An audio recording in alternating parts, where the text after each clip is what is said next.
মাদ্রাসায় কওমি মাদ্রাসায় কি তৈরি হয়?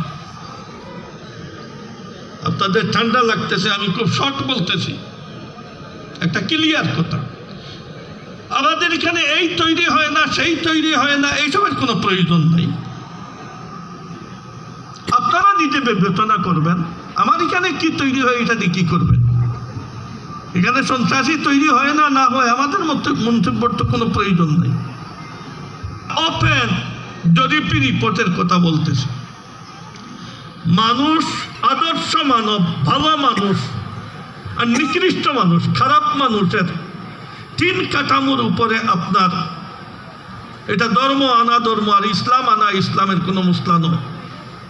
যে কোনো দেশের মানুষ 3 কাঠামোর উপরে মানুষকে ভালো খারাপের যাচাই করা যায়। একটা হইলে যেমন ধরেন ধর্ম, ইসলাম। আমরা যেহেতু আমাদের দেশের মেজরিটি মানুষ 93% মানুষ মুসলমান, তাহলে আমরা মুসলমানই ধরি। আমাদের দেশের 93% মানুষ ধর্ম হিসাবে যদি এদেরকে আপনার আমরা দেখি, তাহলে ধর্মদ্রোহী কর্মকাণ্ডে কত পার্সেন্ট কওমি মাদ্রাসার উস্তাদ ছাত্র জড়িত, আর ধর্মদ্রোহী কর্মকাণ্ডে কত পার্সেন্ট কওমি মাদ্রাসার উস্তাদ ছাত্র ছাড়া বাহিরের লোক জড়িত, শিক্ষিত হোক অশিক্ষিত হোক। এই জরিপি রিপোর্টের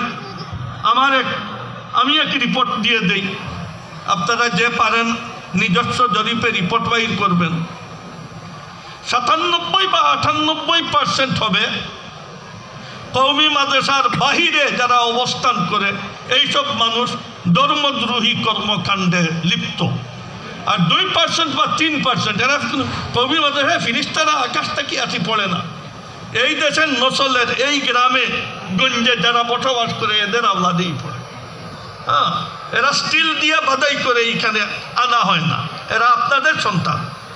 যার কারণে শুধু এই প্রতিষ্ঠানে আসার কারণে আপনার যে সন্তানটা এই প্রতিষ্ঠানে আসছে এক মা বাপের গোট থেকে, এই ছেলেটা শুধু এই প্রতিষ্ঠানে আসার কারণে ধর্মদ্রোহী কর্মকাণ্ডে ধরলাম যদি বেশিও হয় তাহলে 2% বা 3%।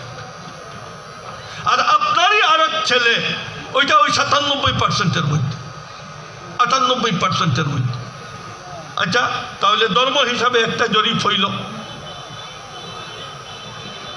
জনগণ আর এই দেশের জাতির সাথে এই দেশের পাবলিকের ক্ষতিকর কাজে কওমি মাদ্রাসার উস্তাদ ছাত্র কত পার্সেন্ট জড়িত, আর কওমি মাদ্রাসার বাহিরে যাদের অবস্থান তারা কত পার্সেন্ট জড়িত। যেমন জাতিকে আপনার একজনের মেয়ে বাগাইয়া নিয়ে গেছে, একজনকে খুন করে ফেলছে, আরেকজনের উপরে সন্ত্রাসী আক্রমণ করছে, ঘর লুট করে নিছে, জায়গা জমি দখল করে ফেলছে, বিভিন্ন ধরনের তকলিফের মধ্যে খুনতাসা করে রাখছে। 1 টাকার জিনিস 5 টাকা 10 টাকা বিক্রি করতেছে অতিরিক্ত, রাস্তায় রাস্তায় চাঁদাবাজি করতেছে, কোনো যানবাহন আপনার ইতমেনানে চালাইতে দিতেছে না, বা যানবাহনওয়ালা অতিরিক্ত জুলুম করতেছে পাবলিকের উপরে, অতিরিক্ত আপনার ভাড়া নিতেছে, পাবলিকের কষ্ট হয়। এইভাবে জনসাধারণের কষ্ট হয়, নিরাপত্তার জন্য অসুবিধা হয়, আর্থিক অসুবিধা। এইসব জনসাধারণের আপনার ক্ষতিকর কাজের মধ্যে কওমি মাদ্রাসার উস্তাদ ছাত্র কত পার্সেন্ট জড়িত, আর কওমি মাদ্রাসার বাহিরে অবস্থানওয়ালা কত পার্সেন্ট জড়িত। এখানেও এক জরিপি রিপোর্ট হইল 3% বা 2% কওমি মাদ্রাসার লোক জড়িত। কে জড়িত দরকার নাই, এটা আমি নিলাম যে আমরা এই কাজে, এই দুষ্কৃতি কাজে আমরাও আছি 2% বা 3%-এ। 97% 98% যাদের অবস্থান কওমি মাদ্রাসার বাহিরে তারা করতেছে। আরেকটা কাঠামো, দেশদ্রোহী কার্যকলাপে, যেটায় রাষ্ট্র ক্ষতিগ্রস্ত হয়, যে রাষ্ট্র ক্ষতিগ্রস্ত হয় কাজ করে নিকৃষ্ট মানুষ, যে রাষ্ট্রের ক্ষতি হয় এমন কাজ না করে এ আদর্শ মানুষ, ভালো মানুষ। এই কাঠামোতে মাপেন। যারা রাষ্ট্রের সম্পত্তিকে ধ্বংস করে, চুরি করে, লুট করে,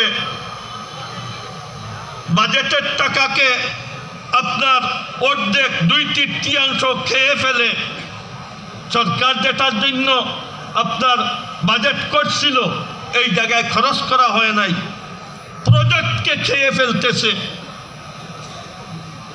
প্রজেক্টের হাফ টাকা দিয়ে পুরা প্রজেক্ট করতেছে, এটা রাষ্ট্রের জন্য ক্ষতিকর। রাষ্ট্রের টাকা বিদেশে পাচার করতেছে, কালো টাকা সঞ্চয় করতেছে, রাষ্ট্রের জায়গা জমি জবরদখল করতেছে, খাল দখল করে ফেলতেছে, রাস্তা দখল করে ফেলতেছে, খাস জমি দখল করে ফেলতেছে, স্মাগলিং করতেছে, হিরোইন ইয়াবার ব্যবসার মধ্যে ব্যস্ত। এটা রাষ্ট্রের জন্য ক্ষতিকর, জাতির জন্য ক্ষতিকর। রাষ্ট্রের জন্য ক্ষতিকর কাজে আপনি যদি নাই তাকি ধরি নেন, যদি হুজুরদেরকে সময় সময় যে আপনারা বদনাম করেন যেগুলার কোনো ভিত্তি নাই, এগুলা নিলাম, আমরাও এই দেশের লোক, আমরা রাষ্ট্রের জন্য ক্ষতিকর কাজে যদি ব্যস্ত থাকি আর আপনারা কিয়ামত পর্যন্ত বয়স পাইয়া যদি এটা খুঁজ তালাশ করেন, তবুও 1 বা 2% উপরে পাবেন না। আর কওমি মাদ্রাসার বাহিরে যারা অবস্থান করে এরা আপনার 98 বা 99% এটার মধ্যে লিপ্ত। এই 3 কাঠামোর উপরে দায়িত্বহীন কণ্ঠে এই ঘোষণা দেওয়া যায় যে বাংলাদেশের সবচেয়ে আদর্শ মানব বলতে এই বড় বড় যুগের মানুষরূপী ফিরিস্তা হইল কওমি মাদ্রাসার উস্তাদ আর ছাত্র, যাদের হাজার হাজার গুনাহ। আর এখানে কওমি মাদ্রাসার উস্তাদ ছাত্রের কোন গুনাহ? কোন থানায় আপনার দুষ্কৃতিকারীর লিস্টের মধ্যে, ব্ল্যাক লিস্টের মধ্যে কোন আলিমের নাম আছে? এই দেশের দেশদ্রোহী কাজে কারা লিপ্ত? জনগণের ক্ষতিকর কাজে কারা লিপ্ত? ধর্মদ্রোহী কাজে কারা লিপ্ত? যার কারণে কোনো মানুষ এমন নাই যে এই 3 কাঠামোর উপরে বলতে পারবে যে কওমি মাদ্রাসা খারাপ মানুষের। কওমি মাদ্রাসা হইল আদর্শ মানব, এদের কোনো উদাহরণ মাদ্রাসার বাহিরে নেই। এই মাদ্রাসাগুলা 10 বছর থেকে চলতেছে, এখনো পরীক্ষামূলক চলতেছে এমন নয়। পৃথিবী চালাইতে পারে এইভাবে শতাধিক মানুষে। এই মাদ্রাসা দারুল উলুম দেওবন্দ থেকে নিয়ে আজকে 150 বছর তার জীবন খুবই পরীক্ষিত।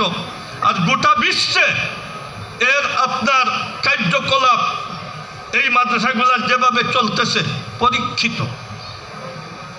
এই কারণে এই মাদ্রাসাকে আরো সুন্দর করা, আরো সময় উপযোগী করা, এগুলো হইল ফালতু বাজে কাজ। এটা পরীক্ষিত, যার কারণে সময় উপযোগী করতে যদি চান, একজনের সুন্দর নামাজ পড়তেছে, আপনি তার হিতাকাঙ্ক্ষী হয়ে গেলেন, হ্যাঁ ওনার নামাজকে আরো সময় উপযোগী করা দরকার। একজনের রোজা রাখতেছে, আপনি হিতাকাঙ্ক্ষী হয়ে গেলেন, এর আপনার আধুনিক আর মডার্ন রোজার আপনার ব্যবস্থা করা দরকার, সময় উপযোগী করা দরকার। তো এটা তো সময় উপযোগী নয়। সময় উপযোগীর স্লোগান দিয়ে আপনি রোজা ধ্বংস করতে চান, নামাজ ধ্বংস করতে চান। যার কারণে মাদ্রাসা শিক্ষা এটা অত্যন্ত আপ টু ডেট, অত্যন্ত পরীক্ষিত। আর এর প্রোডাকশন হইতেছে সারা পৃথিবীতে, শুধু এই দেশে নয়। আপনি যদি এটাকে আপ টু ডেট করতে চান, তাহলে এর অর্থ হবে একটা ফ্যাক্টরি সুন্দর চলতেছে, আপনি সংশোধনের নামে এই ফ্যাক্টরিটা ধ্বংস করে দিলেন।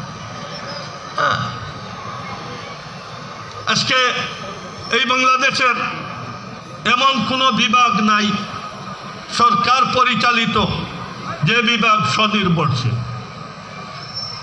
হাজার হাজার কোটি টাকা এই দেশের মেডিকেলের বাজেট, কিন্তু এত অসহায় যে ডেইলি কোটি কোটি টাকা ব্যাংককওয়ালাকে দিতে হয়, চেন্নাইওয়ালাকে দিতে হয়, সিঙ্গাপুরওয়ালাকে দিতে হয়। তা মেডিকেল সায়েন্সের এখানে বাজেট দিয়া আর এত লেখাপড়া আর এত পুষ্পাসের রেজাল্ট কি, যদি দেশের টাকা রাখতে পারলাম না? টেকনোলজিতে যান, মেডিকেলে যান, বিভিন্ন সাইডে দেখবেন দেশ স্বনির্ভর নয়, প্রত্যেক বিভাগ পরনির্ভরশীল। ইল্লা মাশাআল্লাহ দুই একটা হইতে পারে, কিন্তু আমাদের কোনো সরকারি 10 টাকা খরচ ছাড়া, আমরা সরকারের কোনো পয়সা খরচ ছাড়া আমাদের মধ্যবিত্ত আর গরিব ফ্যামিলির সাথে, তাও চাঁদাবাজি করে নয়, বলকে নিজেই স্বেচ্ছায় হুজুর এই দিনের খিদমতের মধ্যে আমাকে শরীক রাখেন, আমি এত টাকা দিলাম, আমাকে একটা রসিদ দিয়ে দেন। এই তালে আমরা এতটুকু আপনার হইছি যে এই দেশের কোনো দিনই সমস্যার সমাধানের জন্য দিনিয়াতের ব্যাপারে আর ঐশী শিক্ষা, কোরআন সুন্নাহর শিক্ষাকে সংরক্ষণের ব্যাপারে আমরা ইন্ডিয়ারও কোনো মুখাপেক্ষী নয়, পাকিস্তানেরও মুখাপেক্ষী নয়, কোনো আরবেরও মুখাপেক্ষী। এই দেশের কোনো মানুষ এটা বলতে পারবে না যে ইসলামের ফলনা সমাধান এই দেশের উলামাদের কাছে না পাওয়ার কারণে আমি অক্ষম হয়ে ফলনা দেশের আশ্রয় নিয়েছি।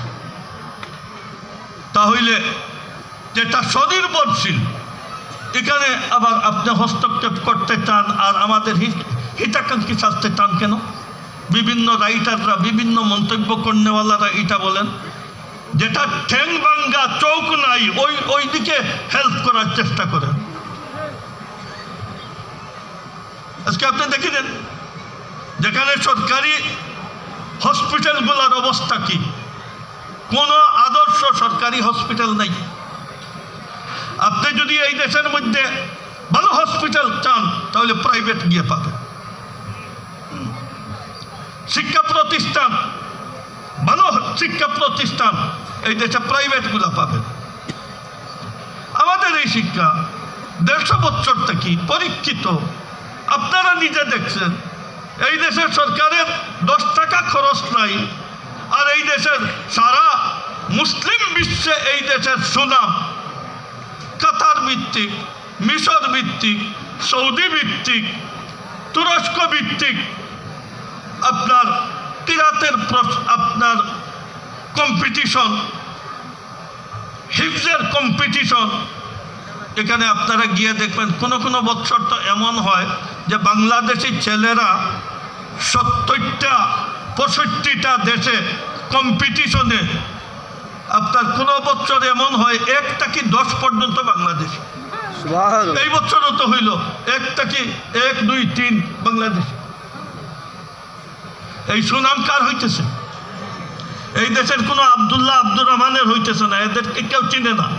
বিশ্বে চিনে বাংলাদেশ। তাহফিজুল কোরআনে আপনার 1 সারি বাংলাদেশ, কিরাতে বাংলাদেশ, সুনাম। এই যে সুনাম বাংলাদেশের 10 টাকার খরচ নাই, বাজেটও নাই। এটা কওমি মাদ্রাসার ফসল। সরকার পরিচালিত যত হিফজখানা আর মাদ্রাসা, এরা কোনোদিন স্বপ্নেও ভাবতে পারে না যে আমরা আন্তর্জাতিক কম্পিটিশনে অংশ নিব। যদি কেউ নেয় তাহলে একটা গোড়ার ডিম হাদিয়া পাবে, যেটা হাত বল করিও খাওয়ার নাই। সরকার পরিচালিত শিক্ষা প্রতিষ্ঠান স্যালাইন দিয়ে চালানো হইতেছে, ওইখানে সারা মেহনত করেন, সারা টাকা পয়সা দেন, সারা প্ল্যান প্রোগ্রাম দেন, যেটা আকাশে উঠতেছে যে শিক্ষা প্রতিষ্ঠান, এখানে গোটাগুটির দরকার কি? যদি আমরা কওমি মাদ্রাসার সন্তান বেশি দিতে পারি, কওমি মাদ্রাসার দেশে আরো বেশি বানাইতে পারি, অনেক কওমি মাদ্রাসার প্রয়োজন এই জাতিকে আপনার চালানোর জন্য। আপনি দেখেন এখানে এই মাদ্রাসায় কতজন ছাত্র পড়ে, একটা হাই স্কুল এই এলাকার আর একটা প্রাইমারি স্কুলে গিয়ে দেখেন কতজন। যদি জেনারেল শিক্ষার যেভাবে এখন চলতেছে, জেনারেল শিক্ষার মধ্যে এত বেশি ছাত্র হয় আর এত কম ছাত্র যদি কওমি মাদ্রাসায় ধর্মীয় শিক্ষায় হয়, তাহলে এই দেশ কোনোদিন আদর্শ দেশ হইতে পারবে না। এই দেশের জান মাল ইজ্জত আবরু কোনোদিন আপনার নিরাপদ হইতে পারবে না, দেশ কোনোদিন ডেভেলপ হইতে পারবে না, এটা সব খেয়ে ফেলে দিবে। যার কারণে আদর্শ দেশ বানানোর জন্য, আদর্শ মানব গোষ্ঠী তৈরির জন্য, আপুসে মায়া মমতা প্রেম ভালোবাসাকে সরানোর জন্য কওমি মাদ্রাসায় আওলাদ আরো বেশি দিতে হবে, বেশি মাদ্রাসা কায়েম করতে হবে। যদি আমরা কায়েম করি আর আপনার জেনারেল শিক্ষা আর কওমি মাদ্রাসা শিক্ষা যদি সমান তালে চলে, তাহলে পৃথিবীর জন্য একটা আদর্শ মডেল দেশ হবে বাংলাদেশ। আল্লাহ জাল্লা জালালুহু আম্মা নওয়ালুহু আমাদের ছেলেদেরকেও বলতেছি, আপনাদের গার্জিয়ানদের কওমি মাদ্রাসায় 0, কওমি মাদ্রাসার বাহিরে অবস্থান 100%।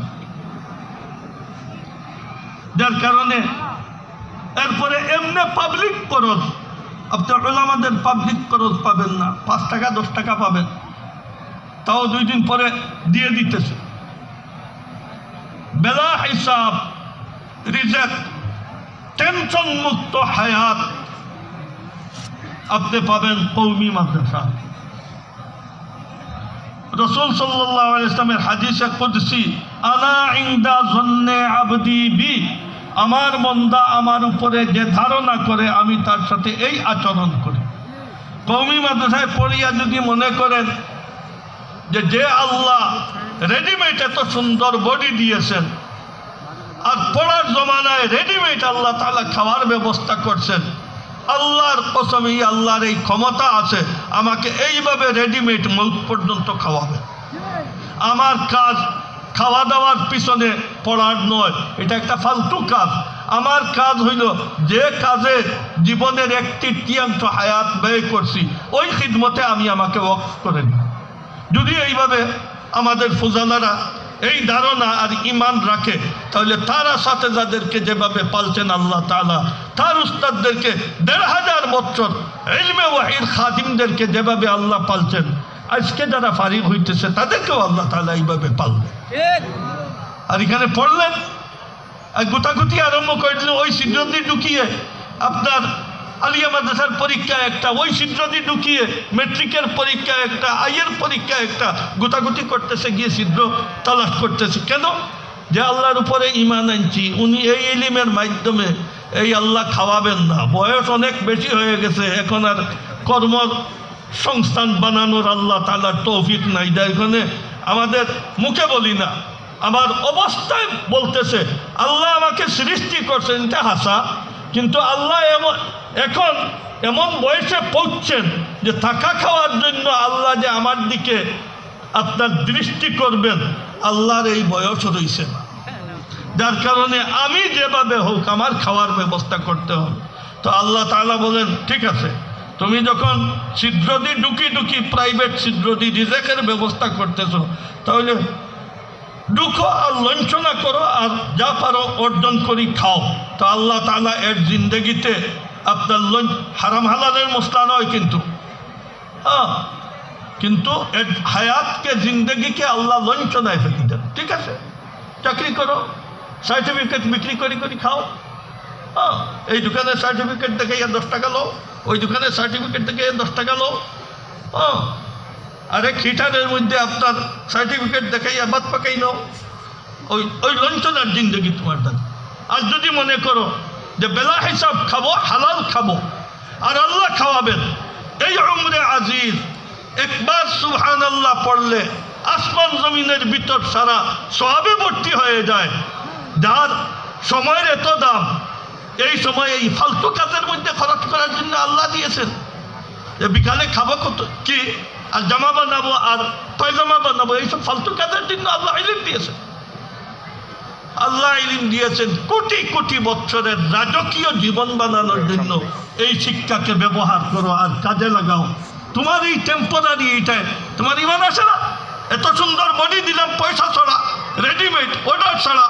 এই আল্লাহর উপরে ঈমান আসে না যে উনি বাকি দিনও খাওয়াবেন? যার কারণে কারো গার্জিয়ানের যদি ভিতরে কুতকুত করা আরম্ভ করে আমার ছেলে এখন কি করবে, আর ছেলের ভিতরে আপনার ভূমিকম্প আরম্ভ হয়ে গেছে, এতদিন রেডিমেড পয়সা আনছি বাড়ি থেকে আর মা বাপের কাছ থেকে আনছি, বেলা হিসাব খাইছি, আজকে তো আর পয়সা চাইতে পারবো না, তাহলে খারাপ মনে করবেন না। আপনি এতদিন পড়িয়ে আল্লাহকেই চিনেন নাই, তা আপনার লঞ্চনা ছাড়া কি হবে? এতদিন পড়িয়ে আল্লাহকেই চিনেন নাই, আল্লাহর ক্ষমতা কতটুকু এতটুকু জানেন নাই। আদম থেকে নিয়ে হাজার হাজার বছর আল্লাহ মানুষকে কিভাবে খাওয়াইলেন এইগুলা দেখিয়েও বিশ্বাস হয় না, তাহলে আপনি আল্লাহকেই চিনলেন না, লঞ্চনা যাবে তো। আরে এক কথা বলি শেষ করে দেব, সৌদি আরব পাঠাবে, কাতার পাঠাবে, রুজি রোজগার করবে, বা এখানে দোকানপাট আরম্ভ করে দিল। এই ছেলের এক উদাহরণ আমি এমনি দেই।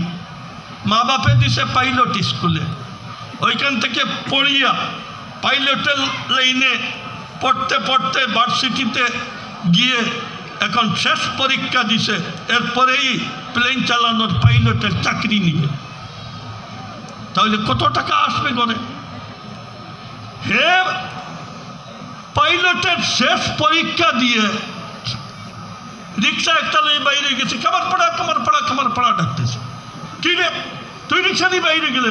পরীক্ষা দিয়ে দিছি তো, এখন কোনো কাজ নাই। বলে এতদিন মা বাপে পড়াইছিল, তুই তো এখন প্লেন চালানোর আপনার চাকরি নিবে, দরখাস্ত করবে, এই রিক্সা নিয়ে কামার পাড়া বলস কেন? তো যে ছাত্র কওমি মাদ্রাসায় পড়লো বেলা হিসাব খাওয়ার জন্য, পরিশ্রম ছাড়া খাওয়ার জন্য, হে এই সারা পড়ার শেষ পরীক্ষা দিয়ে লাগিয়ে গেছে গোতাগতিতে সার্টিফিকেট করতে কি লওয়া যায় রুজি রোজগারের ব্যবস্থায়। আনা রুজি রোজগারে খাওয়ানোর ব্যবস্থা আল্লাহ করছেন, এইটা ছাড়িয়া ওই পাইলটের পরীক্ষা দিয়ে কামার পাড়া ডাকনেওয়ালার মতো আপনার লাগিয়ে গেছে। এত নিকৃষ্ট কাজে আমরা যাব না। যে নুরানি আপনার পদ্ধতিতে আল্লাহ জীবনের তৃতীয়াংশ চালাইছেন, ওই 2/3 আল্লাহর কাছে সওয়াল করি এই পরিবেশের জন্য আল্লাহ তাআলা আমাদেরকে আপনার রেখে আমাদের জিন্দগি যেন আল্লাহ তাআলা খতম করেন। আল্লাহ জাল্লা জালালুহু আম্মা নওয়ালুহু আমাদের ফজালাদেরকে কবুল করুক, আসাতাজায়ে কেরামের মেহনত মুজাহাদাকে কবুল করুক। আল্লাহ তাআলা আমাদের যত মুসলমান ভাইরা এইসব মাদারিসকে জিন্দা রাখছেন, যে